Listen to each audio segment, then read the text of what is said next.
ಏನಾದ್ರೂ ಕದ್ದಿದ್ದೀರಾ? ನಾನು ಕದ್ದಿದ್ದೀನಿ. ಏನ? ಮನಸ್ಸು. ಯಾರ್ದು? ಜನಗಳ ಮನಸ್ಸು. ಅಯ್ಯೋ, ಕಳ್ಳನಿವನು ಕಳ್ಳನಿವನು. ಏನು ಲವ್ ಸ್ಟೋರಿ ಇದ್ರೇನೆ ಜೀವನ ಚೆನ್ನಾಗಿರೋದು? ಹಂಗಲ್ಲ, ಲವ್ ಅನ್ನೋದು ಇರಬಾರ್ದು, ಚೆನ್ನಾಗಿರಲ್ಲ. ಒಂದು ಕ್ರಶ್ ಗಿಶು ಅಂತನಾದ್ರೂ ಆಗಿದೆ. ಅಯ್ಯೋ ಕ್ರಶ್ ದಿನ ಈಗ ನೋಡಿ ನಿಮ್ಮ ಮೇಲೂ ಕ್ರಶ್ ಆಯ್ತದೆ, ಹೇಳ್ಕೊಳಕ್ ಆಯ್ತದ? ಅಲ್ಲ,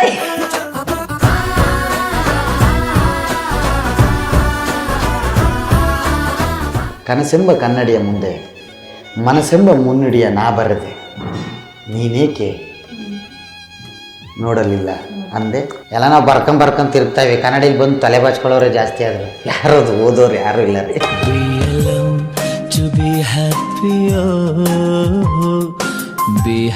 ಹಾಯ್ ಹಲೋ ನಮಸ್ಕಾರ. ಸ್ಪೀಡ್ ವಿಶೇಷ ಕಾರ್ಯಕ್ರಮಕ್ಕೆ ಸ್ವಾಗತ. ನಾನು ಸುನಂದ ಅನ್ಸೂಯ. ವೀಕ್ಷಕರೇ, ಈಗ ಎಲ್ಲಿ ನೋಡಿದ್ರು ಕೆಲಸ ಕೆಲಸ ಕೆಲಸ, ಟೆನ್ಷನ್ ಟೆನ್ಷನ್ ಟೆನ್ಷನ್. ಏನೋಪ್ಪ ಮನೆಗೆ ಬಂದುಬಿಟ್ಟು ಟಿ ವಿ ಮುಂದೆ ಕೂತ್ಕೊಂಡು ಒಂದು ಕಾಮಿಡಿ ಶೋ ನೋಡಿಬಿಟ್ಟು ಎಲ್ಲ ಟೆನ್ಷನ್ನ ಮರಿಬೇಕು ಅಂತ ಜನ ನಿರ್ಧಾರ ಮಾಡ್ತಾರೆ. ಒಂದು ಟಿ ವಿಯಲ್ಲಿ ಕಾಮಿಡಿ ಶೋ ನೋಡಿ, ಹಾಗೆ ಒಬ್ಬ ಕಾಮಿಡಿ ಮಾಡೋರು ಕಾಮಿಡಿ ಮಾಡಿ ನಗಿಸೋದು ಅಂದರೆ ಅಷ್ಟು ಸುಲಭವಾದಂತಹ ಮಾತಲ್ಲ. ಅಂದರೆ ಒಂದು ನಗುವಿನ ಟಾನಿಕ್ ಕೊಟ್ಟು ನಮಗೆ ಇವತ್ತು ನಮ್ಮನ್ನು ನಗಿಸೋದಕ್ಕೆ ಬಂದಿದ್ದಾರೆ. ನಮಗೆ ಒಂದು ಕಾಮಿಡಿ ಡಾಕ್ಟರ್ ಥರ ವಿನೋದ್ ಗೊಬ್ರಗಾಲ್ ಅವರು. ಇವತ್ತಿನ ಕಾರ್ಯಕ್ರಮಕ್ಕೆ ಅವ್ರನ್ನ ವೆಲ್ಕಮ್ ಮಾಡೋಣ. ಎಲ್ರಿಗೂ ನಮಸ್ಕಾರ. ಈಗ ನೀವು ಬಿಗ್ ಬಾಸ್ 9ನೇ ಸೀಸನ್ನಲ್ಲಿ ಮಾಡಿದ್ದೀರಾ. ಹಾಗೆ ಗಿಜ್ಜಿ ಗಿಲಿ ಗಿಲಿ ಶೋನಲ್ಲಿ ಸೆಕೆಂಡ್ ರನ್ನರ್ ಅಪ್ ಆಗಿ ಫಸ್ಟ್ ಸೀಸನ್ನೇ ರನ್ನರ್ ಅಪ್ ಆದೆ. ಹಾಗೆ ಮಜಾ ಭಾರತದಲ್ಲಿ ಕೂಡ ಪಾರ್ಟಿಸಿಪೇಟ್ ಮಾಡಿದ್ದೀರಾ. ಮಜಾ ಭಾರತನು ಅದ್ರಲ್ಲಿ ರನ್ನರ್ ಅಪ್ ಗಿನ್ನರ್ ಅಪ್ ಇಲ್ಲ, ಪಾರ್ಟಿಸಿಪೇಷನ್. ಅದು ಮಾಮೂಲಿ ಎಲ್ಲ. ಈಗ ಏನು ಕೆಲಸ ಮಾಡ್ತೀರಾ ಹೊಟ್ಟೆಪಾಡಿಗೆ? ಈಗ ಏನು ಕೆಲಸ, ಈಗ ಸಿನಿಮಾಗಳಿವೆ, ಸಿನಿಮಾಗಳು ಮಾಡ್ತಾ ಇದ್ದೀನಿ. ಓಕೆ. ಸೊ ಈಗ ರೀಸೆಂಟಾಗಿ ಕ್ವಾಟ್ಲ ಕಿಚನ್ ಮುಗಿದಿದ್ದು, ನನಗೇನು ಅಷ್ಟೊಂದು ರೆಸ್ಟ್ ಏನು ಸಿಕ್ಕಿಲ್ಲ, ಒಂದು ತಿಂಗಳು ಅಷ್ಟೇ. ಹಂಗಾರೆ ಕೆಲಸ ಇಲ್ಲ ಅಂತೇನಿಲ್ಲ. ಈಗ ನೆಕ್ಸ್ಟ್ ಇನ್ನೇನು ನಮ್ಮ ಗಿಚ್ಚಿಗಿಲಿ ಬರ್ಬೋದು ಬಿಗ್ ಬಾಸ್ ಮುಗಿದ್ಮೇಲೆ. ಸೊ ಐ ಆಮ್ ವೆಯ್ಟಿಂಗು, ನಾನೇ ವೆಯ್ಟ್ ಮಾಡ್ತಾಯಿದ್ದೀನಿ. ಸೊ ಅಂದಮೇಲೆ ನೀವು ವೆಯ್ಟ್ ಮಾಡ್ತಾಯಿದ್ದೀರಿ ಅಂತ ನಾನು ಅಂದ್ಕೊಂಡಿದ್ದೀನಿ. ಸೊ ನಗೋಕ್ಕೆ ರೆಡಿಯಾಗಿರಿ ಅಂತ. ಸೊ ಈಗ ನಂದು ಈಗ ಸಿನಿಮಾಗಳು ಆಲ್ರೆಡಿ ಒಂದು ಅಲಗಲಿ, ಡಾಲಿ ಧನಂಜಯ ಅವ್ರ ಜೊತೆ ಅಲಗಲಿ, ಮತ್ತು ಇನ್ನೊಂದು ಸ್ತ್ರೀ ಅಂತ ಮೂವಿ, ಇನ್ನೊಂದು ಕುಡುಕ್ ನನ್ನ ಮಕ್ಕಳು ಅಂತ. ಕುಡುಕ್ ನನ್ನ ಮಕ್ಕಳು ಅಂದರೆ ನಾವು ಕುಡುಕರಲ್ಲ, ಸಿನಿಮಾ ಟೈಟಲ್ಲೇ ಕುಡುಕ್ ನನ್ನ ಮಕ್ಕಳು ಅಂತ. ಕುಡುಕ್ ನನ್ನ ಮಕ್ಕಳು ಅದಾದಮೇಲೆ ಈಗ ನೆನ್ನೆ ಇನ್ನೊಂದು ಪ್ರಾಜೆಕ್ಟ್ ಮಾತಾಡಿದ್ದೀನಿ, ಇನ್ನೂ ಹೆಸರಿಟ್ಟಿಲ್ಲ. ಸೊ ಇದ್ರ ಮಧ್ಯೆ ಈ ತಿಂಗಳು ನವಂಬರ್ 28ನೇ ತಾರೀಕೆ ನಾನು ಅಭಿನಯಿಸಿರುವಂಥದ್ದು, ಸೃಜನನ ಫಸ್ಟ್ ಟೈಮ್ ಡೈರೆಕ್ಷನ್ ಮಾಡಿರೋಂಥದ್ದು ಸಿನಿಮಾನ GST ರಿಲೀಸ್ ಆಗ್ತಾಯಿದೆ. ಸೊ ಎಲ್ಲ ಬಂದು ಥಿಯೇಟ್ರಲ್ಲಿ ಸಿನಿಮಾ ನೋಡಿ ಅಂತ ಕೇಳ್ಕೊತೀನಿ. ಸೊ ಹಿಂಗೆ ಹೋಗ್ತಾ ಇದೆ, ಜರ್ನಿ ಏನಿಲ್ಲ, ಜರ್ನಿ ಏನು ಸ್ಟಾಪ್ ಆಗಿದೇನಿಲ್ಲ, ಹೋಗ್ತಾ ಇದೆ. ದೋಣಿ ಸಾಗಲಿ ಮುಂದೆ ಹೋಗಲಿ. ನಿಮ್ಮ ತಂದೆ ತಾಯಿ ಏನು ಮಾಡ್ತಾರೆ? ನಮ್ಮ ತಂದೆ ಚುಂಚನಗಟ್ಟೆ ಫ್ಯಾಕ್ಟ್ರಿಲಿ ಕೆಲಸ ಮಾಡ್ತಿದ್ರು, ಅಲ್ಲಿ ರಿಟೈರ್ಡ್ ಆಯಿತು. ಸೊ ತಾಯಿ ಹೌಸ್ ವೈಫು. ರೈತರ? ನಾನು ರೈತರ ಕೆಲಸ ಎಲ್ಲ ಮಾಡಿದ್ದೀನಿ. ರೈತರ ಕೆಲಸ ಮಂಡ್ಯದಲ್ಲಿ ರೈತರು, ಮತ್ತು ನಾನು ರೈತರ ಕೆಲಸ ಮಾಡಿದ್ದೀನಿ. ನಾವು ವುಡ್ ವರ್ಕ್ನು ಮಾಡ್ತಿದ್ದೆ. ನಾನು ವುಡ್ ವರ್ಕು ಮಾಮೂಲಿ ಕಾರ್ಪೆಂಟ್ರ್ ವರ್ಕ್ನು ಕಲ್ತಿದ್ದೆ. ಕಾರ್ಪೆಂಟ್ರ್ ಕೆಲಸ ಮಾಡ್ತಾ ಅದಾದಮೇಲೆ ಏನೋ ಗೊತ್ತಿಲ್ಲ, ಯಾವುದೋ ಪೂರ್ವಜರು ಮಾಡಿರೋ ಪುಣ್ಯ ಏನೋ, ಅದೊಂದು ಚೂರು ಕಲೆ ಅನ್ನೋದು ಯಾಕೆ ಟ್ರೈ ಮಾಡಬಾರ್ದು ಅನ್ನಿಸ್ತು. ಎಲ್ಲರೂ ಅವ್ರ ಆಶೀರ್ವಾದ. ನಾನು ಬಂದು ಆಡಿಷನ್ ಕೊಟ್ಟು ಟ್ರೈ ಮಾಡಿದೆ. ಈ ಗಂಟೆ ಇಲ್ಲ, ನಾನು ಮನಸ್ಸಿಲ್ಲ, ನಾನು ಮಾತಾಡೋದು ಸಾಕದು ಕಾಮಿಡಿ ಥರ ಆಗೋದು. ನಾನೇನು ಮಾಡಲಿ? ನಾನು ಸೀರಿಯಸ್ ಆಗಿ ಜಗಳ ಆಡ್ತಿದ್ರೆ, ಜಗಳ ಆಡ್ಬೇಡಿ ಬಿಡ್ರಲ್ಲ ಅಂದರೆ ಸಾಕೈ, ಕಾಮಿಡಿ ಬೇಡಬೇಡ ಹೋಗೋ ಅನ್ನೋರು. ನಾನು ಅಂದರೆ ಈ ವಾಯ್ಸಿಂದ ಏನೋ ಅನ್ನಿಸ್ತದೆ, ವಾಯ್ಸಿಂದ ಅಲ್ಲ ಹೋಗಲ್ಲ, ನನಗೆ ಗೊತ್ತು ಹೋಗಲ್ಲ ಅಂದ್ರೆ ಸಾಕು, ನಗಿಸ್ಬೇಡ ನೀನು. ಮಾಮೂಲಿ ಜಗಳ ಆಡೋದಾದ್ರೆ ಕಣ್ಣಿಟ್ಟು ಜಗಳ ಆಡೋನರು. ನಾನು ಹೋಗ್ರ ಮುಂಡೆ ಮಕ್ಕಳನ್ನ ಏನು ಮಾಡೋದೆ ನಾವು, ಜಗಳ ಆಡಿದ್ರು ಕಾಮಿಡಿ ಅಂತೀರಿ ಹೋಗೋದ್ರೆ. ಬಟ್ ಫಸ್ಟೆಲ್ಲ ನಾನು ಕಾಮಿಡಿ ಮಾಡ್ತೀನಿ ಅಂತ ನಾನು ಅನ್ಕೊಂಡಿರಲಿಲ್ಲ. ಸೊ ಬಂದು ಮಜಾ ಬರ್ತಾ ಆಡಿಷನ್ ಕೊಟ್ಟು ಅಲ್ಲಿ ನಾನು ನೋಡಿ ಕಲ್ತಿದ್ದು ಜಾಸ್ತಿ. ಯಾಕೆಂದರೆ ನಮ್ಮ ಹುಡುಗರೆಲ್ಲ ಸಾಣೆಹಳ್ಳಿ, ರಂಗಾಯಣ ಎಲ್ಲ ಕಲ್ತು ಬಂದಿರೋಂಥವ್ರು. ಸೊ ಅವ್ರ ಹತ್ರ ಇದೆ ಕಲೆ. ನನಗೆ ಆಗ್ತಾ ನಾನು ಒಂಚೂರು ಏನೂ ಕಲ್ತಿಲ್ಲ, ಏನೂ ಮಾಡಿಲ್ಲ. ನಾನು ಊರಲ್ಲೊಂದು ಶನಿದೇವ್ರ ನಾಟಕ ಆಡಿದ್ದೆ ಅಷ್ಟೇ, ಕೇರ್ಪೇಟೆ ಹೊಸೊಳಲ್ಲಿ ಅಷ್ಟೇ. ಮಾವದಿರೆಲ್ಲ ನಾಟಕ ಆಡ್ತಿರೋದು ನೋಡ್ತಿದ್ದೆ. ಅದಾದಮೇಲೆ ಇಲ್ಲಿಗೆ ಬಂದಾಗ ಅವರು ನೋಡಿ ಕಲ್ತಿದ್ದೆ ಜಾಸ್ತಿ. ಕಲ್ತು ಒಂದು ಡೈಲಾಗಿಂದ 2, 2ರಿಂದ 3, 3ರಿಂದ 4, 4ರಿಂದ 40, 40ರಿಂದ ಈಗ 150 ಆಗ್ಬಿಟ್ಟವೆ ಡೈಲಾಗ್ಗಳು ಸಿಗ್ತಾ ಇರೋದು. ಈಗ ನೀವು ಯಾವಾಗ ಕಾಮಿಡಿ ಶೋಗೆ ಎಂಟ್ರಿ ಕೊಟ್ಟಿದ್ದು? ಅಂದರೆ 2016, 2017. ಅವಾಗ ಬೆಂಗಳೂರಿಗೆ ಬಂದು ಡೈರೆಕ್ಟ್ ಬ್ಯಾಂಗ್ಳೂರ್ಗೆ ಇಲ್ಲ ಬ್ಯಾಂಗ್ಳೂರ್ಗೆ ನಾನು ಆ್ಯಕ್ಟರ್ ಆಗಬೇಕು ಅಂದ್ಕೊಂಡೆ ಬಂದೆ. ಇಲ್ಲ ನನ್ನ ತಂಗಿ ಮತ್ತು ನಮ್ಮ ಅಜ್ಜಿಗಮ್ಮ ಫಸ್ಟು ಇಲ್ಲ ಕ್ಯಾಮ್ರಾ ಅಸಿಸ್ಟೆಂಟಾಗಿ ಹೋಗಿ ಸೇರ್ಕೋ ಅಂದರು. ಸೊ ನಾನು ಈಗ ಧ್ರುವಂತ್ ಇದ್ದಾರೆ ಗೊತ್ತಾ ಬಿಗ್ ಬಾಸಲ್ಲಿ, ಅವ್ರದ್ದು ಫಸ್ಟ್ ಸೀರಿಯಲ್ಲು ಲವಲವಿಕೆ. ಲವಲವಿಕೆ ಜೀಲೇನೋ ಬರ್ತಿತ್ತು, ಲವಲವಿಕೆ ಲವಲವಿಕೆಯಲ್ಲಿ. ಆ ಲವಲವಿಕೆಗೆ ಫಸ್ಟ್ ಡೇ ಕ್ಯಾಮ್ರಾ ಅಸಿಸ್ಟೆಂಟ್ ಆಗಿ ಹೋಗಿದೆ. ಅವ್ರು ಆ್ಯಕ್ಚುಲಿ ಕಲರ್ಸ್ ಕನ್ನಡದಲ್ಲಿ ಈಗ ನಂಬರ್ 1 ಕ್ಯಾಮ್ರಾಮನ್ ಅವರು. ಸೊ ಅವರು ನನಗೆ ಬೆಂಗಳೂರು ಜೀವನವನ್ನು ತಿಳಿಸ್ಕೊಟ್ರು. ಮಾರ್ಕೆಟ್ ಮೇಲ್ಗಡೆ ಫ್ಲೈಓವರ್ ಇದೆಯಲ್ಲ, ಅಲ್ಲಿ ಕ್ಯಾಮ್ರಾ ಇಟ್ಕೊಂಡ್ರು. ಇಟ್ಕೊಂಡು ಹಿಂಗೆ ನೋಡ್ತೀನಿ, ಅದ್ರತಾ ಇದೆ, ಹಿಂಗೆ ಅಂತ ಇದೆ ಅದು ಫ್ಲೈಓವರು. ಅಣ್ಣ ಬಿದ್ದೋಯ್ತಾ ಇದೆ ಅಂತ ನಾನು ಟೆನ್ಷನ್ ಸಾಯ್ತಾನೆ, ಬೀಳ್ತಲ್ಲ ಹಿಡ್ಕೊಳ್ಳೋ ಅಂತೀನಿ. ಮಾರ್ನಿಂಗ್ 3:30 ಸ್ಟಾರ್ಟ್ ಆಗುತ್ತೆ ಜೀವನ ನೋಡು ಅಂತ ತೋರಿಸಿದ್ರು. ಎಲ್ಲ ಹೂವೆಲ್ಲ ಮಾರ್ತವ್ರೆ. ನಂಗೆ ಅಂತೂ ಹೊಸ ಪ್ರಪಂಚ ಅದು. ಬೆಂಗಳೂರು ಬಂದು ಹೊಸ್ತು. ಆ ಫ್ಲೈಓವರ್ ಹತ್ಬಿಟ್ಟು ನೋಡಿದ್ರೆ ಜನ ಗಿಜಿ ಅಂತ ಇರೋದು. ಅಲ್ಲಿಂದ ಕ್ಯಾಮ್ರಾ ಅಸಿಸ್ಟೆಂಟಾಗಿ ಬಂದು ಕ್ಯಾಮ್ರಾ ಅಸಿಸ್ಟೆಂಟ್ ಮಾಡ್ಬೇಕಾದ್ರೆ ನನ್ನ ಒಂದು ಗೀಳಂತ ಇರುತ್ತೆ, ಒಂದು ಆಸೆ ಅನ್ನೋದು ಇರುತ್ತೆ. ನಾನು ಆ್ಯಕ್ಟ್ ಮಾಡಬೇಕು ಅಂತ. ಎದುರುಗಡೆ ಆ್ಯಕ್ಟಿಂಗ್ ಮಾಡೋರೆಲ್ಲ ನೋಡಿ ಇಷ್ಟೇ ಡೈಲಾಗು ನಾನೇ ಮಾಡ್ಬಿಡ್ತೀನಲ್ಲ, ಈ ಥರ ಮನಸ್ಸಲ್ಲಿ ಅನ್ಸಕ್ಕೆ ತಿರುಗತ್ತು. ಸೊ ಅದಾದಮೇಲೆ ಅಪ್ಪ ಆಗಲ್ಲ, ನನಗೆ ಈ ಆಸೆ ಇರೋನು ಹಿಂಸೆ, ಅದೇ ಆ್ಯಕ್ಟಿಂಗ್ ಮಾಡೋ ಆಸೆ ಇರೋನು ಹಿಂಸೆ ಪಟ್ಟು ಇನ್ನೊಂದು ಕೆಲಸ ಮಾಡೋಕ್ಕಾಗಲ್ಲ. ಬೇಡ, ನನ್ನ ಆಸೆ ಇರೋದು ಅದೇ, ನಾನು ಅದನ್ನೇ ಮಾಡೋಣ ಅಂದ್ಕೊಂಡು ಟ್ರೈ ಮಾಡಿದೆ. ಯಾಕೋ ಮನೆ ಕಡೆ ಪ್ರಾಬ್ಲಮ್ ಜಾಸ್ತಿ ಆಯಿತು. ಸರಿ, ನೀವು ಹಳ್ಳಿಯಲ್ಲಿ ಇದ್ದಿದ್ದಕ್ಕೂ ಸಿಟಿಗೆ ಬಂದ ಮೇಲೂ ಹಳ್ಳಿ ಜೀವನಕ್ಕೂ ಸಿಟಿ ಜೀವನಕ್ಕೆ ಏನು ವ್ಯತ್ಯಾಸ ನೋಡಿದ್ರಿ? ಹಳ್ಳಿಲಿ ಇದ್ದಿದ್ದ ಜೀವನ ಬೆಸ್ಟ್ ಅನಿಸ್ತು. ಬಂದು ಇಲ್ಲಿ ಕಷ್ಟಪಡ್ತಿದ್ರಲ್ಲ, ಈಗ ಒಂದು ಆ್ಯಕ್ಟಿಂಗ್ಗೋಸ್ಕರ, ಒಂದು ಅವಕಾಶಕ್ಕೋಸ್ಕರ ತುಂಬ ಕಷ್ಟಪಡ್ತಿದ್ರೆ. ಇಲ್ಲ, ಅವಕಾಶಕ್ಕೋಸ್ಕರ ಕಷ್ಟ ಅಂತಲ್ಲ. ಓಕೆ, ಹಳ್ಳಿ ಬಿಟ್ಟು ಬಂದೆ. ಆಮೇಲೆ ನಮ್ಮ ಕರ್ನಾಟಕ ರಕ್ಷಣಾ ವೇದಿಕೆ ಟಿ.ಎ. ನಾರಾಯಣಗೌಡ್ರ ಹತ್ರ ಅವ್ರ ಆಫೀಸಲ್ಲಿ ಆಫೀಸ್ ಬಾಯ್ ಆಗಿ ಸೇರಿಕೊಂಡೆ. ಫಸ್ಟು ಆಫೀಸ್ ಬಾಯ್ ಆಗಿ ಸೇರಿಕೊಂಡು ಅವ್ರ ಹತ್ರ ಕೆಲಸ ಮಾಡ್ತಾ 1.5 ವರ್ಷ 2 ವರ್ಷ ಮೂಗ್ನ ಕೂತಿದೆ, ಮಾತಾಡಿಲ್ಲ. ಮೂಲೆಯಲ್ಲಿ ಕೂತ್ಕೊಳ್ಳೋದು ಹೆಂಗೆ. ಅವರು ನಮ್ಮ ಅಪ್ಪಾಜಿಯವರು ನಾರಾಯಣಗೌಡರು ಸರ್ಗೆ ಒಂಥರ ಆಶ್ಚರ್ಯ.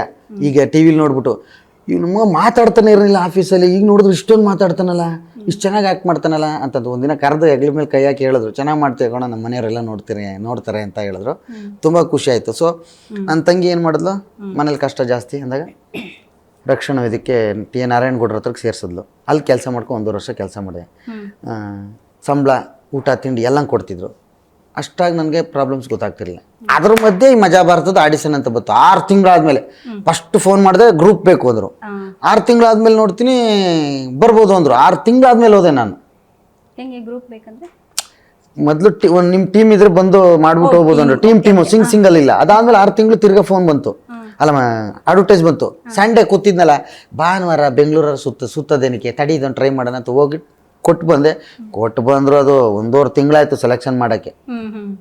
ಸೊ ಹಂಗಾಗಿ ಜರ್ನಿ ಮಜಾ ಭಾರತದಿಂದ ಗಿಲಿ ಹೆಂಗ್ ಸೆಲೆಕ್ಷನ್ ಪ್ರೋಸೆಸ್ ಹೆಂಗಿದೆ? ಆಡಿಷನ್ ಮಾಡ್ತಾರೆ. ಆಡಿಷನ್ ಮಾಡಿ ಡೈರೆಕ್ಟ್ ನಗ್ಸಿ ನನ್ನನ್ನು ನೀವು. ನಮಗೆ ನಗ್ಸಕ್ ಬರಂಗಿದ್ರೆ ನಾನು ನಿಮ್ಗೆ ಕಾಮಿಡಿ ಡಾಕ್ಟರ್ ಅಂತ ಯಾಕೆ ಹೇಳ್ತೀನಿ? ಅಯ್ಯಪ್ಪ, ನಮ್ಮ ಅಪ್ಪನ ಆಸೆ ನನ್ನ ಮಗ ಡಾಕ್ಟರ್ ಆಯ್ತಾನೆ ಅಂತಿದ್ರು. ನಿಮ್ಮ ಬಾಯಿಲಿ ಡಾಕ್ಟರ್ ಆಗಿದ್ದೀನಿ ಇವತ್ತು, ಕಾಮಿಡಿ ಡಾಕ್ಟರ್. ನಗ್ಸಿ ಅದೇ ಅದೇ ಅದೇ ಅದೇ ಅದೇ ಅದೇ ಇರೋದು. ಏನು ಅಂದ್ರೆ ಹಿಂಗೆ ಹೋಗಿ ನೀವು 3 ಜನ ಕೂತಿರ್ತಾರೆ, ಮಾಡಪ್ಪ, ಅವರೇ ಗೊರ್ರ ಅಂತ ಇರ್ತಾರೆ ಅಲ್ಲಿ. ನಾನು ಬಂದಾಗ ಗೊರ್ರ ಅಂತಿದ್ದಲ್ಲ, ಅದಕ್ಕೆ ಹಂಗಲ್ಲ. ನಾನು ಯಾವಾಗಲೂ ಫನ್ನಿ ಆಗಿರ್ತೀನಿ. ಗೊರ್ರ ಅಂತ ಕೂತಿರ್ತಾರೆ. ನಾವು ಏನೋ ಮಾಡಿದ್ರು ಅವ್ರು ಇದು ಸರಿ ಇಲ್ಲ, ಅದಿಲ್ಲ, ಇಂಟೋನೇಷನ್ ಬೇಕು, ಇದು ಬಾಡಿ ಬೆಳಕಬೇಕು, ಕಾಮಿಡಿ ಅಂದರೆ ಟೈಮಿಂಗು ಎಲ್ಲ ಹೇಳೋರು. ನನಗೆ ಗೊತ್ತಿಲ್ಲ, ಆಗ್ತಾರೆ ಊರಿಂದ ಬಂದಿದ್ದು, ಇಲ್ಲಿ ಕೆಲಸ ಮಾಡ್ಕೊಂಡು ಇದ್ದಿದ್ದು. ಹೋಗೋದು ಒಂದು ಬರವೇ ಸುಮ್ಮನೆ 5 ನಿಮಿಷಕ್ಕೆ ಹಿಂಗೆ ಬರ್ಕೊಂಡು ತಗೋಗಿ ತಿರ್ಗಾ ಮಾಡುವೆ. ಇಲ್ಲ ನಡಿಯಪ್ಪ ಅಂದರು. ಅದು ತಲೆ ಕೆಡ್ತು, ಇನ್ನು ಮಾಡಲೇಬೇಕು ಅಂತ ತಿರ್ಗಿ ಇನ್ನೊಂದು ಫೋನ್ ಮಾಡಿದೆ. ಮೇಡಮ್, ಇನ್ನೊಂದು ಮಾಡ್ಕೊಂಡು ಬಂದಿದ್ದೀನಿ, ಬಂದು ಮಾಡ್ಬೋದಾ ಅಂದೆ. ಸರಿ ಬಾ ಅಂದರು. ಹೋದರೆ ಅದೇ ಸರ್ರು, ಇವನು ಯಾಕೆ ಕೂತಿದ್ದಾನೋ, ಇವನು ನಾನು ಸೆಲೆಕ್ಟ್ ಮಾಡೋಕ್ಕಿಲ್ಲ. ಮೇಡಮ್, ಬೇರೆ ಯಾರು ಇಲ್ಲ ಸೆಲೆಕ್ಟ್ ಮಾಡೋಕ್ಕೆ ಅಂದರೆ ಅವರೇ ರೀ ಅನ್ನೋರು. ನಾನೆಲ್ಲರು ಸ್ವಾಮಿ ಸರ್ ಅಂತ. ಆಮೇಲಿಂದ ಮಾಡಿದೆ. ಒಂದು ಊರುಗೌಡ್ರದ್ದೊಂದು ಇದು ಸ್ಕ್ರಿಪ್ಟ್ ಮಾಡ್ಕೊಂಡು ಮಾಡಿದೆ. ಅದಾದಮೇಲೆ ಅವರೇ ಮನ್ಸಾರೆ ಹೇಳಿದ್ರು, ನಿನಗೆ ಇಂಟೋನೇಷನ್ ಗೊತ್ತಿಲ್ಲ, ಮತ್ತು ಆ್ಯಕ್ಟಿಂಗ್ ಗೊತ್ತಿಲ್ಲ, ಬಟ್ ಆದರೆ ನಿನ್ನಲ್ಲೇನೋ ಇದೆ ಒಂದು ಶಕ್ತಿ, ಅಂದರೆ ನಿನ್ನಲ್ಲೇನೋ ಇದೆ, ಅದನ್ನು ನೀನು ಇಲ್ಲಿರು, ಅದನ್ನ ಮುಂದೆ ಹೋಗ್ತಾ ನಿನಗೆ ಗೊತ್ತಾಗುತ್ತೆ ಅಂದರೆ. ನನ್ನ ವಾಯ್ಸ್ ಇತ್ತು, ನಿನ್ನಲ್ಲಿ ಒಂದು ಕಾಮಿಡಿ ವಾಯ್ಸ್ ಇದೆ, ಅದಕ್ಕೆ ನೀನೊಂದು ಸ್ವಲ್ಪ ಆ್ಯಕ್ಟಿಂಗ್ ಕಲ್ತ್ಕೊಂಡ್ರೆ ನೀನು ಚೆನ್ನಾಗಿ ಬರ್ಬೋದು. ವಾಯ್ಸ್ ಮಾಡ್ಯುಲೇಷನ್ ನೀವೇ ಮಾಡ್ಕೊಂಡು ಕಲ್ತಿದ್ದ? ಇದು ಬರ್ತ್ ಬಂದಿರೋದು, ನನ್ನ ಅಜ್ಜಿಯಿಂದ ನನಗೆ ಬಂದಿರೋದು. ನಿಮ್ಮ ಅಜ್ಜಿ ಹಿಂಗೆ ಮಾತಾಡ್ತಿದ್ರು? ಅಯ್ಯೋ, ನನ್ನ ಅಜ್ಜಿ ಹಿಂಗೆ ಮಾತಾಡೋದು, ಬೇವುಕಲಮ್ಮ ಅಂತ. ಅವಳು ವಾಯ್ಸ್ ಇರೋದೇ ಹಿಂಗೆ. ಅವಳ ಕತೆ ಕೇಳಬೇಕು. ಚೂರಿ ತಗೋಗಿ ಇವಳೆ ಹುಲ್ಲಿ ರೇಕ್ ಹೋಗಿ ಹಿಂಗೆ ಹುಲ್ ಮೇದಲ್ಲಿ ಸಿಗಿಸ್ಬಿಟ್ಟು ಬಂದ್ಬಿಟ್ಟವಳೆ, ಮರೆತುಬಿಟ್ಟವಳೆ. ಬೆಳಗ್ಗೆಯಿಂದ ಹಿಡಿದು ಸಂಜೆ 6 ಗಂಟೆ ಬೈದಿರೋದು ಊರವ್ರಿಗೆಲ್ಲ. ನನ್ನ ಚೂರಿ ಕೊಡ್ರೋ ನಿಮ್ಮ ಬಾಯಿ ಮುಣ್ಣ ಹಾಕೋರೋ ನಿಮ್ಮ ತಿಥಿ ಮಾಡೋರೋ ಕೊಡ್ರೋ. ಬ್ಲಡ್ ಅಲ್ಲೇ ಬಂದಿದೆ ನಿಮ್ಗೆ. ಅದು ಹಿಂಗೆ ಬೈತಾ ಕೂತಾಳೆ. ನಾನು ಹಿಂಗೆ ಕುತ್ಕೊಂಡು ನೋಡುವೆ. ನಾನು ಯಾಕೆ ಹಿಂಗೆ ಬೈತಾ ಇದೆಯಮ್ಮ ಅಂದರೆ ನನ್ನ ಚೂರಿ ಯಾರೋ ಕತ್ಕೋಗೋರೆ ಅಂತ.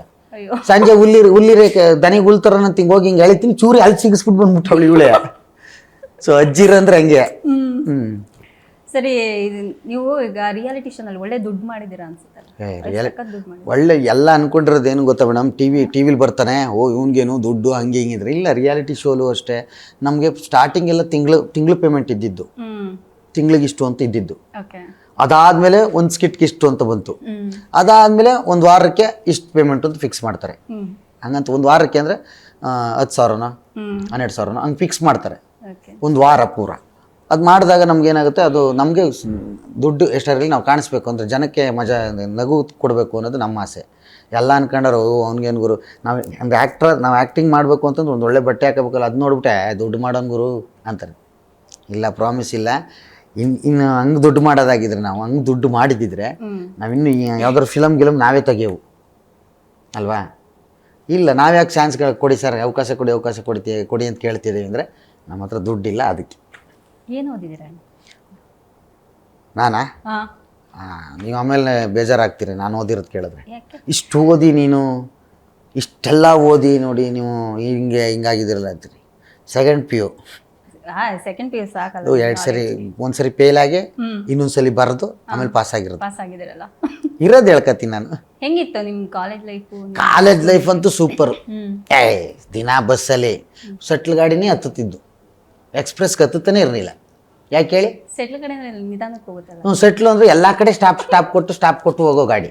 ಯಾಕೆಂದ್ರೆ ಎಲ್ಲ ಊರಿಂದ ಹುಡುಗಿರು ಅದಕ್ಕೆ ಹತ್ತುತ್ತಿದ್ದು. ಎಕ್ಸ್ಪ್ರೆಸ್ 2 ಸ್ಟಾಪ್ ಅಲ್ಲ, 2 ಸ್ಟಾಪ್ ಅಂದ್ರೆ ಅವು 2 ಊರವ್ರು ಮಾತ್ರ ಹತ್ತರು. ಆ 2 ಊರವ್ರು ಮಾತ್ರ ಹತ್ತರು.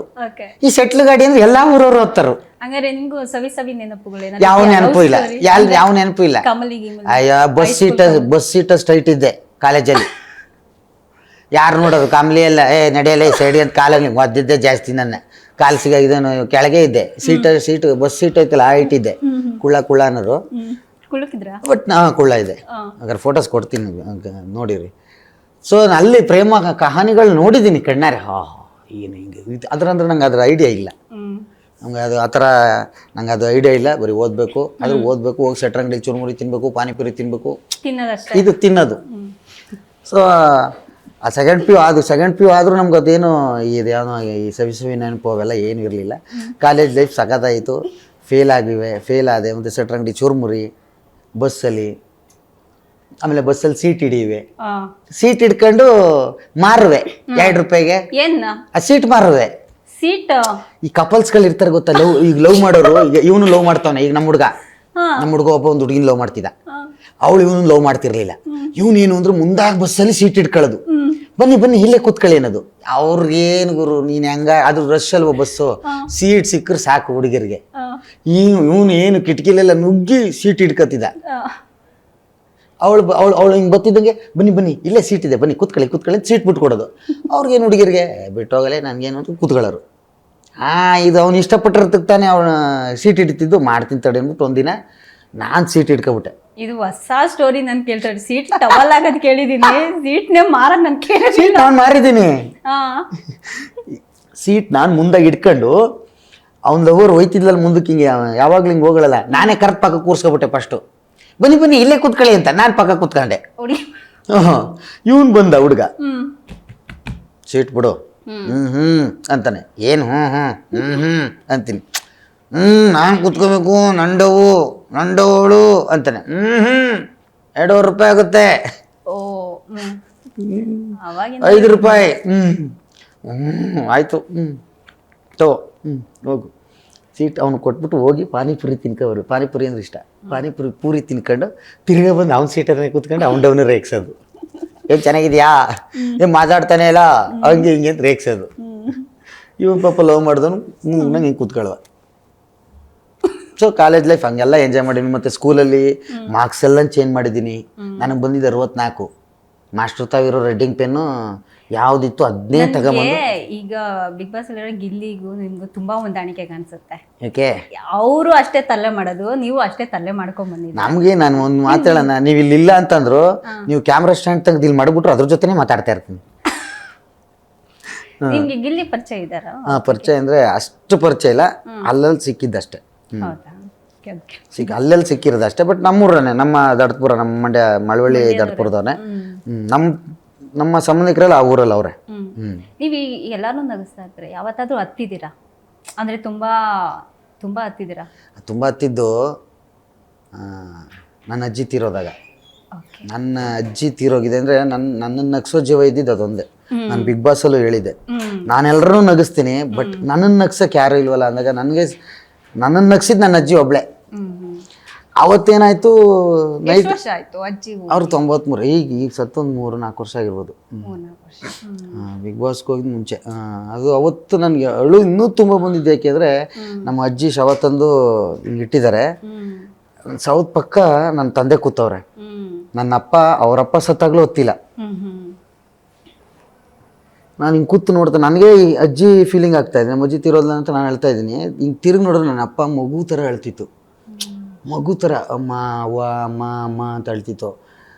ಅಲ್ಲಿ ಹೆಂಗೆ ಫೀಲ್ ಆಯಿತು ಗೊತ್ತಾ? ತಾಯಿನೇ. ತಂದೆ ಸತ್ತಾಗ ಹಿರಿ ಮಗ ಹತ್ರ ಏನಾರು ಅನ್ಕೋತಾರೆ ಅಂದ್ಬಿಟ್ಟು ನಮ್ಮಪ್ಪ ಹತ್ತಿಲ್ಲ ಜಾಸ್ತಿ. ಹೆಣ್ಮಕ್ಳೆಲ್ಲ ಇದ್ರಲ್ಲ, ತಮ್ಮದಿರೆಲ್ಲ ಇದ್ರಲ್ಲ, ತಂದೆ ಸತ್ತಾಗ ನಾನು ಹಿರಿ ಮಗ ನಾನೇ ಹತ್ರ. ಈಗ ಊರಲ್ಲೆಲ್ಲ ಹೇಳ್ತಾರೆ, ಲೇ ಹಿರಿ ಮಗನಂಗೆ ನೀನೇ ಹತ್ರ, ಇನ್ನು ಇನ್ನು ಮಿಕ್ದವ್ರೆಲ್ಲ ಎಲ್ಲ ಮಾಡಲ್ಲ ಅಂತಾರಲ್ಲ ಅಂದ್ಬಿಟ್ಟು ಅವ್ರು ಹತ್ತಿರಲಿಲ್ಲ. ತಾಯಿ ಸತ್ತಾಗ ಮಗು ಥರ ಹೇಳ್ತಿದ್ದ ನಾನು ನೋಡಿದ್ದೀನಿ, ಕಣ್ಣೀರು. ಅದನ್ನ ನೋಡಿ ಇನ್ನೂ ತುಂಬ ದುಃಖ ಆಗ್ಬಿಡ್ತು. ತಾಯಿ ಯಾವತ್ತಿದ್ರು ತಾಯಿ. ಅದೊಂದು ಅವಾಗ ಬಾಂಡಿಂಗ್ ಅಂದ್ರೆ ರೇಗಿಸ್ತಿದೆ ನನಗೆ. ಎಷ್ಟೋ ಕತೆಗಳು ಆಳು ಮುಳುಗಿ ಏನೇ ಸಿಕ್ತಿದ್ವು ಅಂದ್ರೆ ಅವಳು ರೇಗಿಸುವೆ, ಅವಳು ಲವ್ ಸ್ಟೋರಿ ಕೇಳುವೆ. ನನ್ನ ಲವ್ ಸ್ಟೋರಿ ಕೇಳ್ತಿರಲ್ಲ ನೀವು ಸರ್? ಅಲ್ಲ, ನೀವು ಕೇಳಿಲ್ಲ, ಬಟ್ ಕೇಳ್ತೀರಿ, ನಂಗೆ ಗೊತ್ತು. ಅದೊಂದು ಪಾಯಿಂಟ್ ಇದ್ದೇ ಇರ್ತದೆ ನಿಮ್ಮ ಬತ್ತಳಿಕೆಲಿ. ಏನೇನು ಪಾಯಿಂಟ್ಗಳಿವೆ ಹೇಳೋಣ? ಬೇಡ, ಕೇಳಿ ಆಮೇಲೆ ಹೇಳ್ತೀನಿ. ನನ್ನ ಅಜ್ಜಿದು ಲವ್ ಸ್ಟೋರಿ. ನೀನು ಹೆಂಗ್ ಮದ್ವೆ ಆದೆ? ಅವ್ವ ನೀನು ಅಯ್ಯ ಹೆಂಗ್ ನೋಡಕ್ ಬಂದ ನಿನ್ನ? ನಮ್ಮ ತಾತನ ನಾನು ಅಮ್ಮ ಅಂತಿದ್ದು, ಅಮ್ಮ ಬೇಕಲ್ಲಮ್ಮ ಸೋಮಯ್ಯ ಅಂತ ಅಯ್ಯ ಅಂತಿದ್ದು. ಈ ಸೋಮಯ್ಯ ಹೆಂಗ್ ನೋಡಕ್ ಬಂದ? ನೀನು ಅವಾಗ ಹೆಂಗೆ ನಾಚ್ಕಂದೆ? ಈ ಥರದ್ದೆಲ್ಲ ಕೇಳುವೆ. ಅಯ್ಯೋ ಮಾತಾಡ್ಬಿಡ ಅನ್ನೋಳು ನಮ್ಮ ಅಜ್ಜಿ. ಹೇಳು, ನೀವು ಫಸ್ಟ್ ನೈಟ್ಗೆ ನೀವು ಎಲ್ಲಿ ಹೊರಗಡೆ ಟ್ರಿಪ್ ಹಾಕಿದ್ರ ಅಂತ ಕೇಳೋದು.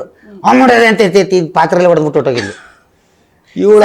ತಿಂದಿರ್ತಿರಲ್ಲ ಚಿಕ್ಕ ಹುಡುಗರೆಲ್ಲ. ಅಯ್ಯೋ ಇವಳು ನಮ್ಮ ಅಜ್ಜಿ, ಇವಳು ಬಿಟ್ಟೆ. ನಿಮ್ಮ ಅಪ್ಪ ಒಂದ್ಸಲ ಯಾಕೋ ಹೊಡೆದಿದ್ರಂತೆ, ಅಮ್ಮನ್ನ ಸಾಯ್ಸಕ್ ಹೋಗ್ತೀರಾ, ಸಾಯಿಸ್ತೀಯ ಅಂತ ಒಂದು ಇನ್ಸಿಡೆಂಟ್ ನೆನ್ಪಿದ್ಯಾ ನಿಮ್ಗೆ? ಅದೇ ಹಿಂಗೆ ಒಟ್ಟು ನಾನೇನೋ ಬಂದು ಕಾಮಿಡಿ ಮಾಡ್ಬಿಡುವೆ, ಮಾಡ್ಬಿಡು. ನಮ್ಮ ತಾಯಿಗೆ ನಗು ತಡೆಯೋಕ್ಕಾಗಲ್ಲ, ಹೆವಿ ನಗ್ತಾಳೆ. ನಾನು ಕಾಮಿಡಿ ಮಾಡ್ತಾ ಇದ್ದೀನಿ ಅಂತ ನನಗೆ ಗೊತ್ತಾಗಿದೆ ನಮ್ಮ ತಾಯಿ ನಗುವಿಂದ, ನಮ್ಮ ತಾಯಿ ಜಡ್ಜ್ಮೆಂಟು. ಒಂದು ಮಮ್ಮಿ ಮಾಡೋದೇ ಬೇಡಲ್ಲ, ಸುಮ್ಮನೆ ಹೋಗಿ ಮಾತಾಡ್ತಿದ್ದೆ, ಹೆವಿ ನಗಕ್ಕೆ ತಿರ್ಕೊಂಬಿಟ್ಲು ನಮ್ಮವ್ವ. ಅಯ್ಯೋ ನಕ್ಕು ಹಿಡ್ಕೊಬಿಡ್ತು ಹೊಟ್ಟೆ. ಅದೇ ಹೆಂಗೆ ಹಿಡ್ಕೊಬಿಡ್ತು, ಕೆಮ್ ಹಂಗೆ ಬಿದ್ದೋದ್ಲು. ಬಂದಿದ್ದೆ ಏನು ಫೈಟ್ ನಮ್ಮಪ್ಪ ಹೊಡೆದು ಹೋಗು ಮನೇಲಿ ಇರ್ಬಿಡ, ಒಯ್ತಾರ ಆಚ್ಕೆ ನೀನು ಮುಳಿ ಮಗನ. ಹಂಗೆ ಸೀರಿಯಸ್ ಆಗಿ ಬೈದಿದ್ರಾ? ಅವನು ಪ್ರಾಣ ನಮ್ಮವ್ವ ಅಂದರೆ, ನಮ್ಮಪ್ಪಂಗೆ ಅತಿ ಪ್ರೀತಿ ಮಾಡ್ತಾರೆ ನಮ್ಗಿಂತ ಜಾಸ್ತಿ. ಇವಳು ಎಲ್ಲಿ ನಕ್ ಹಿಂಗೆ ಹಿಡ್ಕೊಬಿಟ್ಲ ಹೊಟ್ಟೆ ನಮ್ಮವ್ವ. ಅಯ್ಯೋ ಹೋಗ್ಬಿಟ್ಲು ಅನ್ಕೊಂಡಿದ್ದೆ. ನಮ್ಮಪ್ಪ ಬಂದು ಪಾಠ ಹೊಡೆದು ಆಚೆ ಹಾಕಿತ್ತು ನನ್ನ. ಯಾಕೆಂದ್ರೆ ಅಷ್ಟು ಹೊಟ್ಟೆ ನೋವು ಬರಂಗೆ ನಗ್ಸ್ಬಿಟ್ಟಿದ್ದೀನಿ. ತಾಯಿ ನೆನ್ಸ್ಕೊಂಡು ನಗ್ತಾರೆ ಗೊತ್ತಾ? ಅದು ಏನಾಯ್ತು, ಎದೆ ಹಿಡ್ಕೊಬಿಡ್ತು. ಬೇಡ ಅವ್ರ ಕತೆ ಪಾಪ. 2 ದಿನ ಹೋಗಿರಲಿಲ್ಲ ಮನೆಗೆ, ಕಣ್ಗೆ ಕಂಡಿರಲಿಲ್ಲ. ಹೊರಗಡೆ ಸುತ್ತದ ಅತ್ತೆದಿರ ಮನೆ ಅರುವಿನ ಮನೆ ಹೋಗೋದು. ನಮ್ಮ ಅತ್ತೆದಿರ್ಗೆ ನನ್ನ ಕಂಡ್ರೆ ಅತೀ ಪ್ರೀತಿ. ಹಂಗೆ ಹೋಗೋದು ಸುಮ್ಮನೆ ಬರೋದು. ನಿಮ್ಗೆ ಯಾರ ಮೇಲೂ ಕೋಪ ಬಂದಿಲ್ವಾ ಇದುವರೆಗೂ? ಕೋಪ ಮಾಡ್ಕೊಂಡಿಲ್ಲ? ತುಂಬಾ ಕೋಪ ಮಾಡ್ಕೊಂಡಿದ್ದೀನಿ ಅಂದ್ರೆ ಮೇಡಮ್, ಕೋಪ ಮಾಡ್ಕೊತೀನಿ. ಕೋಪ ಅತಿ ಬೇಗ ಕೋಪನೂ ಬಂದ್ಬಿಡುತ್ತೆ. ಅದಾದ್ಮೇಲೆ ಕೂತ್ಕೊಂಡು ಯೋಚನೆ ಮಾಡ್ತೀನಿ, ಕೋಪ ಮಾಡ್ಕೊಳ್ಳೋದು ಒಂದು ಸರಿ ಕೋಪ ಮಾಡ್ಕೊಂಡು ಒಬ್ಬನ ವ್ಯಕ್ತಿ ಕಳ್ಕೊಂಬಿಡ್ಬೋದು. ಬಟ್ ಅವ್ನು ಸಂಪಾದನೆ ಮಾಡೋಕ್ಕೆ ಭಾಳ ಕಷ್ಟ. ಮೊದಲಿನ ಒಂದು ಸ್ನೇಹನ ಮತ್ತೆ ನಾವು ಸಂಪಾದನೆ ಮಾಡ್ಕೊಂಡ್ರೆ ಭಾಳ ಕಷ್ಟ. ಆಯಿತು, ಅವ್ರು ಒಂದೇನೋ ಒಂದು ಬೈದ್ರ ಅವ್ರಿಗೆ ತೃಪ್ತಿ ಆಗುತ್ತಾ, ಚೆನ್ನಾಗಿರಿ ಆಯಿತು ನೀವು ಅಂತ ಹೇಳ್ತೀನಿ. ಯಾಕೆಂದ್ರೆ ಕಳ್ಕೊಳ್ಳೋಕೆ ಇಷ್ಟಪಡಲ್ಲ, ಕಳ್ಕೊಬಾರ್ದು ಯಾರನ್ನೇ ಅಲ್ವಾ? ಸತ್ತಾಗ 4 ಜನ ಬೇಕು, ಹೊರಕಾರು ಸರಿ, ನನ್ನ ಬಗ್ಗೆ ಮಾತಾಡೋಕ್ಕಾರು ಸರಿ. ಇರೋ 4 ಜನನ ಯಾಕೆ ಕಳ್ಕೊತೀರ? ಮತ್ತೆ ಹೇಳಿ, ಇವಾಗ ಅವಾಗಲೇ ಹೇಳಿದ್ರಲ್ಲ ನಿಮ್ಮ ಲವ್ ಸ್ಟೋರಿ ಬಗ್ಗೆ ಹೇಳಿ.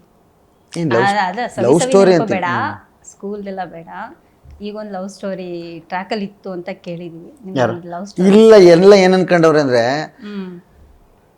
ಒಂದು ಈಗೇನು ಅಂದರೆ ಒಂದು ರೀಲ್ಸ್ ನಿಮ್ಮ ಜೊತೆ ನಾನು ಒಂದು ರೀಲ್ಸ್ ಮಾಡ್ತೀನಿ ಅಂದರು, ಇವರಿಬ್ರು ಲವ್ ಮಾಡ್ತಾವ್ರೆ. ನಮಗೇನು ಅಂದರೆ ನಿಮ್ಮದು ಒಂದು ರೀಲ್ಸ್ ಮಾಡಿ ಬಿಟ್ಟಾಗ ಅದೊಂದು ಫಾಲೋವರ್ಸ್ ಚೆನ್ನಾಗಿ ಒಂದು ಲೈಕ್ಸು ಕಾಮೆಂಟ್ಸ್ ಬರ್ತವೆ ಅಂದಾಗ ಮಾಡೋಣ ಬಿಡೋದು, ನಾವು ಮುಂದುವರ್ಸೋಣ, ಒಂದು ಯೂಟ್ಯೂಬ್ ಮಾಡೋಣ, ಒಂದು ಯೂಟ್ಯೂಬ್ ಮಾತಾಡ್ಕೊಂಡು ಫ್ರೆಂಡ್ಸಾಗಿ ಅಚ್ಚುಕಟ್ಟಾಗಿ ಯೂಟ್ಯೂಬ್ ಮಾಡೋಣ, ಇದೆಲ್ಲ ಮಾಡೋಣ ಅಂದರೆ ಲವ್ ಮಾಡ್ತಾರೆ, ಇದು ಮಾಡ್ತಾರೆ, ಅದು ಮಾಡ್ತಾರೆ. ನಾವು ಆ್ಯಕ್ಚುಲಿ ಫ್ರೆಂಡ್ಸೇ. ನೀವು ಕೇಳಿದ್ದು ಯಾರ ಬಗ್ಗೆ ನಮ್ಗೆ ಗೊತ್ತು. ನಾನು ಹೇಳ್ತಾರೆ ನಾವು ಫ್ರೆಂಡಾಗಿದ್ದೀವಿ, ಫ್ರೆಂಡ್ಸಾಗೇ ಇದ್ದೀವಿ, ಓಕೆನಾ. ಅವ್ರ ಫ್ಯಾಮಿಲಿಗೆ ನಾನು ಹೋಗಿ ಮಾತಾಡ್ಸ್ಕೊಬತ್ತೀನಿ, ನನ್ನ ಫ್ಯಾಮಿಲಿ ಅವ್ರು ಮಾತಾಡಿಸ್ತಾರೆ. ಸೊ ಬಾಂಡಿಂಗ್ ಚೆನ್ನಾಗಿದೆ, ಫ್ಯಾಮಿಲಿ ಫ್ರೆಂಡ್ಸ್. ಅದನ್ನು ಕೆಲವರು ಹಿಂಗೆ ಹರಿಯಾಗಿಬಿಡ್ತಾರೆ. ಆ್ಯಕ್ಚುಲಿ ನಿಜವಾಗಿ ಹೇಳೋದನ್ನ ಯಾರು ನಂಬಲ್ಲ. ಯಾರೋ ಒಬ್ರು ಹೇಳಿರ್ತಾರೆ, ಕಿವಿಲಿ ಗುಯ್ ಕೊಡ್ತಾ ಇರ್ತದೆ, ಅದನ್ನ ಯಾರಿಗಾರು ಹೇಳ್ಬೇಕು ನೀವು, ಅದನ್ನ ನಂಬ್ತೀರಿ. ನಾನು ಬಂದು ಹೇಳಿದ್ರು ನಂಬಲ್ಲ. ಮತ್ತೆ ಗಾಸಿಪ್ಗಳು ಸುಮ್ಮನೆ ಬರುತ್ತಾ? ಯಾರ್ದು ಗಾಸಿಪ್ ಮಾಡೋರು ಇರೋವಾಗ ಬಂದೇ ಬರುತ್ತೆ, ತಲೆ ಕೆಡ್ಸ್ಕೊಬಾರ್ದು. ಗಾಸಿಪ್ ಮಾಡೋರೆಲ್ಲ ಏನು ಗೊತ್ತಾ, ಅವ್ರು ಅಲ್ಲೇ ಇರ್ತಾರೆ, ಅಲ್ಲೇ ಇರಲಿ. ಮತ್ತೆ ಮದುವೆ ಆಗಬೇಕು. ಯಾವಾಗ? ಒಂದು ಊರಲ್ಲಿ ಒಂದು ಮನೆ ಇದೆ, ಕಟ್ಬಿಟ್ಟು ಮದುವೆ ಆಗಬೇಕು ಅಂತ ಅನ್ಕೊಂಡಿದ್ದೀನಿ. ಮನೆ ಕಟ್ಟೋದು ಒಂದು ದೊಡ್ಡ ಕನ್ಸಲ್ವಾ? ದೊಡ್ಡ ಕನಸು. ಬಿಗ್ ಬಾಸ್ ಇಂದ ಬಂದ ತಕ್ಷಣನೇ, ಬಿಗ್ ಬಾಸ್ ಅಲ್ಲಿ ಹೇಳಿದೆ ಮನೆ ಕಟ್ತೆ. ಬಿಗ್ ಬಾಸ್ ಇಂದ ಬಂದ ತಕ್ಷಣನೇ ಅಚ್ಚುಕಟ್ಟಾಗಿ ಒಂದು ಮನೆ ಕಟ್ತ ಮೋಲ್ಡ್ ಆಗಿದೆ. ಬಟ್ ಈಗ ಪ್ಲಾಸ್ಟಿಂಗ್ ಆಗಬೇಕು, ಮತ್ತೆ ಇನ್ನು ಮಿಕ್ಕಿದ್ದು ಕಿಟಕಿ ಬಾಕ್ಲು ವಾಲೆ ಜುಮ್ಕಿ ಎಲ್ಲ ನಾಕ್ಬೇಕು. ಅಂದ್ರೆ ಒಂದು ಹುಡುಗಿ ಚೆನ್ನಾಗಿ ಕಾಣಬೇಕು ಅಂದ್ರೆ ಏನ್ ಹೇಳಿ, ಕಿಟಕಿ ಬಾಗ್ಲು ಎಲ್ಲ, ಕಿಟಕಿ ಕಣ್ಗೆ ಕಣ್ಕಪ್ಪು, ಮುಗ್ಬೆಟ್ಟು, ವಾಲೆ, ನಕ್ಲೆಸ್ ಎಲ್ಲ ಹಾಕಿದ್ರೆ ಚೆನ್ನಾಗಿ ಕಾಣುತ್ತೆ. ಹಂಗೆ ಈಗ ನನ್ನ ಮನೆ ಮಾಮೂಲಿ ರೆಡಿ ಆಗಿಲ್ಲ, ಈ ಕಿಟಕಿ ಇವೆಲ್ಲ ನಾಕ್ಸಿ ಪ್ಲಾಸ್ಟಿಂಗ್ ಮಾಡಿದ್ರೆ ಚೆನ್ನಾಗಿ ಬರುತ್ತೆ. ಬಟ್ ದುಡಿತಾ ಇದ್ದೀನಿ, ದೇವ್ರು ನೋಡೋಣ. ನಿಮ್ಗೆ ಯಾವ ತರ ಹುಡುಗಿ ಸಿಗ್ಬೇಕು ಅಂದ್ರೆ ಎಲ್ಲ ಹೇಳ್ಬೇಕು. ಹೈಟು ವೆಯ್ಟ್ ಇರ್ಬೇಕಾ, ಇಲ್ಲ ಕಲರ್ ಹೆಂಗಿರ್ಬೇಕು, ಈ ತರ ಹುಡುಗಿ ಇರ್ಬೇಕು, ಹಳ್ಳಿ ಹುಡುಗಿ ಆಗಿರ್ಬೇಕಾ ಅಥವಾ ಸಿಟಿ ಹುಡುಗಿ ಇಷ್ಟನಾ? ನಿಮ್ಗೆ ಯಾವ ತರ ಹುಡುಗಿ ಇಷ್ಟ? ಹೆಂಗೆ ಅಂದರೆ ಯಾವ ಥರ ಹುಡುಗಿ ಅಂತ ಇಷ್ಟ ಅನ್ನೋದಕ್ಕೆ ಅವಳನ್ನ ವರ್ಣನೆ ಮಾಡೋಕ್ಕಾಗಲ್ಲ. ಯಾಕೆಂದರೆ ಒಂದು ಹುಡುಗಿ ಹಿಂಗಿರ್ಬೇಕು ಅಂತ ನೋಡ್ಬಿಟ್ಟು ಒಂದ್ಸರಿ ಇಷ್ಟಪಡ್ತೀನಿ, ಅವಳಿಗಿಂತ ಚೆನ್ನಾಗವಳೆ ಅಂದ್ಬಿಟ್ಟು ಅವಳನ್ನೂ ಇಷ್ಟಪಡೋಕ್ಕಾಗಲ್ಲ. ಇವಳಿಗಿಂತ ಇನ್ನೊಬ್ಳು ಚೆನ್ನಾಗವಳೆ ಅಂತ ಅವಳನ್ನೂ ಇಷ್ಟಪಡೋಕ್ಕಾಗಲ್ಲ. ಸೊ ನಾನು ಕೇಳ್ಕೊಳ್ಳೋದು ಒಂದೇ, ನೀ ಹೆಂಗಾರು ಇರು, ನಿನ್ನ ಮನೆಗೆ ನಾನು ಹೆಂಗೆ ಹೊಂದ್ಕೊತೀನಿ, ನನ್ನ ಮನೆಗೆ ನೀನು ಹಂಗೆ ಹೊಂದ್ಕೊಳ್ಳೋದು ಹೆಂಗೆ ಗೊತ್ತಾಗುತ್ತೆ? ಹೊಂದ್ಕೊಳ್ಳೋದು ಅಂದರೆ ನಾನು ನಿನ್ನ ಫ್ಯಾಮಿಲಿನ ನನ್ನ ಫ್ಯಾಮಿಲಿ ಅಂದ್ಕೊಂಡು ಬಂದು ಬದುಕ್ತೀನಲ್ವಾ, ಅದೇ ರೀತಿ ನೀನು ನನ್ನ ಫ್ಯಾಮಿಲಿನ ನಿನ್ನ ಫ್ಯಾಮಿಲಿ ಅಂದ್ಕೊಂಡು ಬಂದು ಬದುಕಿದ್ರೆ ಸಂಸಾರ ಸುಖಕರವಾಗಿರುತ್ತೆ. ಅಷ್ಟೇ, ಚೆನ್ನಾಗಿರ್ಬೇಕಷ್ಟೇ. ಎಲ್ಲರ ಜೊತೆ ಹೊಂದ್ಕೊಂಡು ಮತ್ತೆ ಭಾವಣಿಕೆ ಇರಬೇಕು, ಜನಭಾವಣಿಕೆ ಇದ್ದು ಚೆನ್ನಾಗಿದ್ರೆ ತುಂಬ ಚೆನ್ನಾಗಿರುತ್ತೆ. ನನ್ನನ್ನು ಅಷ್ಟು ಪ್ರೀತಿ ಮಾಡೋರು, ನನ್ನನ್ನು ಪ್ರೀತಿ ಮಾಡೋರು ಪ್ರೀತಿ ಮಾಡಿಬಿಟ್ರೆ ಮುಗೀತಲ್ವಾ. ಒಳ್ಳೆ ಹುಡುಗಿ ಸಿಗಲಿ, ಖಂಡಿತ ಆದಷ್ಟು ಬೇಗ ಮದುವೆ ಆಗಲಿ, ಅಷ್ಟೇ ನಾನು ಕೇಳ್ಕೊಳ್ಳೋದು. ಚೆನ್ನಾಗಿರೋ ಹುಡುಗಿ ಸಿಗಲಿ. ಈಗ ಕೆಲವೊಬ್ಬರ ಹೆಸರು ಹೇಳ್ತೀನಿ, ಅವ್ರ ಬಗ್ಗೆ ಏನು ಅನ್ಸುತ್ತೆ ಜಸ್ಟ್ ಹಂಗೆ ಸುಮ್ಮನೆ ಹೇಳಿ. ಆಯ್ತಾ? ಆರ್ಯವರ್ಧನ್ ಗುರೂಜಿ ಬಗ್ಗೆ ಹೇಳ್ತೀರಾ? ನಮ್ಮ ಆರ್ಯವರ್ಧನ್ ಗುರೂಜಿ ಆಕ್ಚುಲಿ ನಾನು ಬಿಗ್ ಬಾಸ್ ಅಲ್ಲಿ ಫೋನ್ ಮಾಡ್ತೀನಿ. ನಮ್ಮ ಆರ್ಯವರ್ಧನ್ ಬಿಗ್ ಬಾಸ್ ಅಲ್ಲೆಲ್ಲ ಒಟ್ಟಿಗೆ ಬಿಗ್ ಬಾಸ್ ಅಲ್ಲಿ ಜೊತೆನೇ ಇದ್ದು. ಬಟ್ ಓಪನ್ ಆಗಿ ಹೇಳ, ರಿಯಲ್ ಆಗಿ ನನ್ಗೆ ಚೆನ್ನಾಗಿ ಆಡ್ದವ್ರು ಅನ್ಸಿದ್ದ ಆ ಅಪ್ಪನೇ. 55 ದಿನ OTT ಆಡಿದ್ರು, ಇಲ್ಲಿ ಬಂದು 95 ದಿನ ಆಡೋರೆ. ಅಂದ್ರೆ ಒಟ್ಟು ಟೋಟಲು ಆ ಅಪ್ಪನ ಎನರ್ಜಿ ಅಲ್ಲಿ ಉಂಟು, ಕಮ್ಮಿನೇ ಆಗಿಲ್ಲ, ಸಖತ್ತಾಗಿ ಆಡ್ತಿದ್ರು. ಆಮೇಲೆ ಪ್ಲೇಟ್ ಹಿಂಗೆ ಟಿಸ್ಕ್ಯೂ ಹಂಗೆ ದಬಾಕ್ಬಿಡೋರು. ನೀನ್ ಸರಿ ಇಲ್ಲ ಕಣ. ಆಮೇಲೆ ಇನ್ನೊಂದು ಅವ್ರಿದ್ರು ಒಂದು 12-13 ವಾರ ಇದ್ರು, ನಾನು 9 ವಾರ ಇದ್ದೆ. ಅವ್ರದ್ದು ಇದು ಕಳಪೆ ಕೊಡೋದು ಮಾತ್ರ ಚೆನ್ನಾಗಿರ್ತಿತ್ತು. ನಿಮ್ಮ ಹೆಸರೇನೋ? ಇದು ಸುನಂದ್ ಅವರು ತುಂಬಾ ವರ್ಸ್ಟ್ ಆಟ ಆಡಿದ್ರು. ಇವ್ರು ಆರ್ಯವರ್ಧನ್ ಗುರೂಜಿ ಹೇಳೋದು ಕಳಪೆ ಕೊಡಕ್ಕೆ ತುಂಬಾ ವರ್ಸ್ಟ್. ಆಮೇಲೆ ಸುಮ್ನೆ ಮಾತಾಡ್ತಾರೆ, ಏನೇನೋ ಮಾತಾಡ್ತಾರೆ. ಒಂದು ತಿಳುವಳಿಕೆ ಇಟ್ಕೊಂಡು ಮಾತಾಡ್ಬೇಕು. ನೀವು ಅವ್ರ ಬಗ್ಗೆ ಮಾತಾಡೋದಲ್ಲ, ಇವ್ರ ಬಗ್ಗೆ ಮಾತಾಡೋದಲ್ಲ. ನೀವು ಸರಿ ಇಲ್ಲ, ನೀವು ಕಲೀರಿ ಬುದ್ಧಿ ತಿತ್ಕೊಂಡು ಹೋಗ್ಬೇಕು. ನೀವು ತಿತ್ಕೋಬೇಕು. ನಾನು ಕಳಪೆನ ಗೊಬ್ಬರಗಲ್ಲ ಕೊಡ್ತಾವನೆ ಅನ್ಬಿಟ್ಟು ಹೊಟ್ಟೋಗೋದು. ನೀನ್ ಇಷ್ಟೊತ್ತು ಬೈದಿದ್ದು ಇವ್ರಿಗಲ್ವೇನೋ, ಗೊಬ್ಬರಂಗೆ ಯಾಕೋ ಕಳಪೆ ಕೊಟ್ಟೆ? ಇಲ್ಲ, ಅವ್ನ್ ಕಂಡ್ರೆ ನಂಗೆ ಇಷ್ಟ ಇಲ್ಲ, ಹೋಗೋದು. ಅಂದ್ರೆ ಇಲ್ಲಿ ನಿಮ್ಗೂ ಕೊಡೋಗಿಲ್ಲ, ಯಾಕಂದ್ರೆ ನಾನು ಕೊಟ್ಬಿಟ್ಟಿರ್ತೀನಲ್ಲ. ನಾನು ಆರ್ಯವರ್ಧನ್ ಗುರೂಜಿ ಕಳಪೆ ಅಂತ ಕೊಟ್ಬಿಟ್ಟಿರ್ತೀನಿ. ನಾನು ಕೊಟ್ಮೇಲೆ ನಾನು ತಿರ್ಗಿಸ್ಕೊಡ್ಬೇಕಲ್ಲ. ಅಂದ್ರೆ ತಿರ್ಗಿಸ್ಕೊಡ್ಬೇಕಾದ್ರೆ ನನ್ನ ಬಗ್ಗೆ ಹೇಳಲ್ಲ, ಅವ್ನು ರಿವೀಟ್ ಆಗ್ಬಿಡ್ತಾನೆ. ನಿಮ್ ಬಗ್ಗೆ ಹೇಳ್ಬಿಡು, ನಿಮಗ್ ಕೊಡ್ಬೇಕು ಅಂತ ಮೈಂಡಲ್ಲಿ ಇಟ್ಕೊಂಡಿರ್ತಾರೆ. ಹೌದಾ? ನೀವು ಕೊಟ್ಟಿರಕ್ಕಿಲ್ಲ, ಗುರೂಜಿ ಒಳ್ಳೆಯವರು ಅಂತ ಹೇಳ್ಬಿಟ್ಟಿರ್ತೀರಿ. ಬಟ್ ನಿಮ್ಗೆ ಹೇಳ್ಬೇಕಲ್ಲ, ಅದೆಲ್ಲ ಹೇಳ್ಬಿಟ್ಟು ಅನುಪಮ್ ಅವ್ರಿಗೆ ಹೇಳಿದಂಗೆ, ಅನುಪಮ್ ಅವ್ರು ಹಿಂಗಂದ್ರು ಹಿಂಗಂದ್ರು ಅಂತ ಹೇಳ್ಬಿಟ್ಟು ನಾನು ರಾಜಣ್ಣವ್ರಿಗೆ ಕಳಪೆ ಕೊಡ್ತೀನಿ ಅನ್ಬಿಡೋದು. ಅಯ್ಯೋ, ಅದೊಂದು ಸಿಚುವೇಶನ್ನೇ ಒಂಥರ ಮಸ್ತು ನಮ್ಗೆ. ಕಾಯವ್ ನಾವು ಹಿಂಗೆ ಯಾರ ಬಗ್ಗೆ ಹೇಳ್ತವ್ರೆ ಆರ್ಯವರ್ಧನ್ ಗುರೂಜಿ, ಹಾಂ ರಾಜಣ್ಣ ಅವ್ರ ಬಗ್ಗೆ ಅವನಿಗಂತೂ ಹೋಗಲ್ಲ ಕಳಪೆ, ನಮ್ಗಳಿಗೆ ಬರ್ತದೆ ವೆಯ್ಟ್ ಮಾಡಿ. ಅರುಣ್ ಸಾಗರ್ ಅಂದ್ಬಿಟ್ಟು ಅಣ್ಣ ನಿಮಗೆ ಹಿಂಗಿತ್ತು ಅವ್ರದ್ದೊಂದು ಸಖತ್ ಫನ್ನು. ಅಲ್ಲ ಅವ್ರ ಮಾತು ಒಳ್ಳೆ ಮಜಾ ಇರುತ್ತೆ. ಮಾಡ್ತಾರೆ, ಫೋನ್ ಮಾಡ್ತಾರೆ. ನಾನು ಯಾವಾಗ ಫೋನ್ ಮಾಡಿದಾಗಲೇ ಹೇಳ್ಬಿಡ್ತೀನಿ, ಅಪ್ಪಾಜಿ ನಿಮ್ದು ಸೂಪರ್ ಅಪ್ಪಾಜಿ. ಹೌದಲ್ವಾ, ನಾನು ಚೆನ್ನಾಗಿ ಬರ್ತಾ ಇದೆ ಅಲ್ವಾ? ಹಾಂ super, okay okay thank you. ಖುಷಿ. ಕೊಡೋದ್ರಲ್ಲಿ ನಂಬರ್ 1 ಒಳ್ಳೆ ಡ್ಯಾನ್ಸು ಮಾಡಿದ್ರಲ್ಲ ಇಲ್ಲಿ ಡಿಕೆಡಿಲಿ. ಹೌದೌದು ಡ್ಯಾನ್ಸ್ ಮಾಡಿದ್ರು. ಓ ಪಲ್ಟಿ ಗಿಲ್ಟಿ ಎಲ್ಲ ಹೊಡೆದ್ರು, ಫ್ಲಿಪ್ ಗಿಫ್ಟ್ ಎಲ್ಲ ಹೊಡೆದು ಚೆನ್ನಾಗಿ ಡ್ಯಾನ್ಸ್ ಮಾಡಿದ್ರು, ನೋಡಿದ್ವಿ. ಚೆನ್ನಾಗಿತ್ತು. ಹರಿವರ್ಧನ್ ಗುರುಜಿ ಹಾಯ್. ಯಾಕೆಂದ್ರೆ ಈಗ ಹಳಬ್ರಿಂದಲೇ ಯಾಕೆ ನೆನ್ಸ್ಕೋತಾ ಇದೀವಿ ಅಂದ್ರೆ 9ನೇ ಸೀಸನ್ ಎಲ್ಲ ಮರ್ತೋಗಿರ್ತಾರೆ. ಈಗ ಸ್ವಲ್ಪ ಜಲ ಕೊಟ್ಬಿಟ್ಟು ಇಲ್ಲ ನಾವು ಆಟ ಆಡಿದೀವಿ. ನಾವು ಓಪನ್ ಆಗಿ ಹೇಳೋಣ, ನನ್ನ ಸೀಸನ್ ಅಲ್ಲಿ ಮೇಡಮ್ ಒಂದಿರ್ಲಿಲ್ಲ, ಜಗಳ ಒಂದಿರ್ಲಿಲ್ಲ, ಪ್ರೀತಿ ವಿಶ್ವಾಸ ಎನಿವನ್ ಎಲ್ಲ ಇತ್ತು. ಜಗಳ ಇರಲಿಲ್ಲ, ಗೇಮಲ್ಲಿ ಜಗಳ ಆಡ್ತಿದ್ದೆ ಹೊರತು ವೈಯಕ್ತಿಕ ವಿಚಾರದಲ್ಲಿ ಯಾರೂ ಕಿತ್ತಾಡಿಲ್ಲ. ನನ್ನ ಸೀಸನ್ 9ನೇ ಸೀಸನಲ್ಲಿ ಹಂಗೆ ಕಿತ್ತಾಡಿದ್ರಾದ್ರೂ ನಾವು ನನ್ಗನ್ನಿಸ್ತು ಹಂಗೆ ಕಿತ್ತಾಡಿದ್ರಾದ್ರೂ ನಾನು ಸ್ಟ್ಯಾಂಡ್ ಮಾತಾಡ್ಬೋದು ಅದು ಇದು ಅಂತ ಅನ್ನೋದು. ಕಿತ್ತಾಟನೇ ಇಲ್ಲ. ಈಗ ನೋಡಿ ನೀವು ನಾವು ಚೆನ್ನಾಗಿದ್ದೀವಿ, ನಾನು ನೀವು ಏನಾದ್ರು ಕಿತ್ತಾಟ ಕತ್ಕೊಂಡಿಟ್ಗೆ ಇನ್ನೊಬ್ಬ ಬರೋನು ಶಾಂತರಾಗಿ. ಯಾಕೆ ಜಗಳ ಬಿಡಿ, ಜಗಳ ಆಡಬೇಡಿ, ಎಲ್ಲ ಶಾಂತಿ ಮಾಡೋರೇ ಇದ್ರು ನನ್ನ ಸೀಸನ್. ಎಲ್ಲಾ ಸೀಸನ್ ಅದೇ ತರ ಅಲ್ವಾ ನೆಡ್ಕೊಂಡು ಹೋಗೋದು. ಇಲ್ಲ ಜಗಳಗಳು ನಡೆದವೆ, ನೀನ್ ಸರಿ ಇಲ್ಲ ಅಂತ ಜಗಳಗಳು ನಡೆದಿವೆ. ಬಟ್ ನಾನು 9ನೇ ಸೀಸನಲ್ಲಿ ಜಗಳ ಇಲ್ಲದೆ ಬರೀ ಎಂಟರ್ಟೈನ್ಮೆಂಟು, ನಗು, ಕಾಮಿಡಿ ಮತ್ತು ಸ್ಪೋರ್ಟ್ಸ್ ಗೇಮ್ಸ್ ಆ್ಯಕ್ಟಿವಿಟೀಸು ಇಷ್ಟಲ್ಲೇ ಬಂತು. ಯಾರು ಸೀರಿಯಸ್ ಆಗಿ ಜಗಳ ಆಡಿರೋದು ನೋಡಿದ್ರೆ ನೀನು ಸರಿ ಇಲ್ಲ ಕಣೆ, ನೀನೇ ಅವಳೆ ಮಾತಾಡೋಕ್ಕೆ ನೀನೇನೆ ಹೇಳೋದು ನನಗೆ ಹೋಗಲ್ಲ, ಯಾರು ಮಾಡಿಲ್ಲ ನನ್ನ ಸೀಸನ್ ನೋಡಿ. ಕಿರಿಕ್ ಮಾಡ್ತೀರಂದ್ರೆ ಸ್ವಲ್ಪ ಆರ್ಯವರ್ಧನ್ ಗುರೂಜಿ ಇಲ್ಲ, ಆರ್ಯವರ್ಧನ್ ಗುರೂಜಿಯವರು ಗೇಮ್ ಆಡ್ಬೇಕಾರೆ ಅದು ಗೇಮಲ್ಲಿ ಇರ್ತಲ್ಲಿ ಗುದ್ದಾಟ. ಆಮೇಲೆ ಹಿಂದೆ ಮುಂದೆ ಮಾತಾಡೋದು ಆರ್ಯವರ್ಧನ್ ಗುರೂಜಿ ಅಂದ್ರೆ ಹಿಂಗ್ ಮಾತಾಡಿ ಹಿಂಗ್ ದಬಾಕ್ ಬಿಡ್ತಿದ್ರು. ಬಟ್ ಅದು ಫನ್ ಆಗಿರ್ತಿತ್ತಲ್ಲ.